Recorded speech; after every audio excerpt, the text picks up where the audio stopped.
Welcome, Joel's TV Vlog. Please subscribe.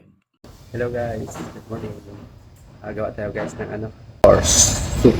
Ayan guys, tuturo ko sa inyo kung paano gagawin. Sundan nyo lang to guys. Meron tayong beef. Ito guys, bawang at saka sibuyas.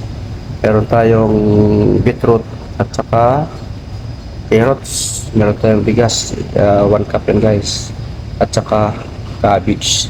Pinaglagaan ito guys, ando na sa kaldero, pinaka beef stock. Sundan nyo lang guys, at saka salt and pepper lang yan guys. Okay na yan. A few moments later. Pigisahin muna natin yung wet natin.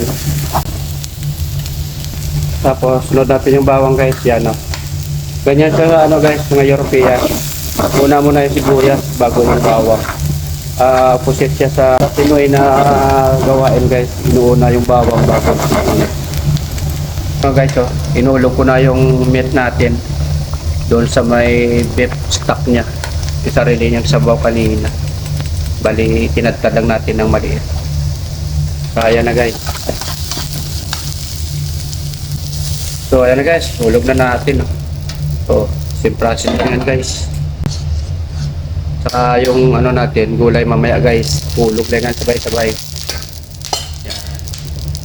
Eternity later. Yung itsura ng sabaw natin guys. Yan.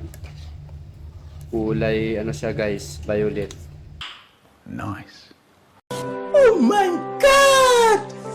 Wow! Yan guys, sustansya yan. Kasi merong carrots at saka cabbage. Lahat yan guys, antioxidant yan. Kamalasa yan guys. May sabaw ka na, may kanin ka pa. A few inches later. Ito na guys yung finished product ng natin guys. Boar soup. Ayan guys Kitang-kita yung rice ko.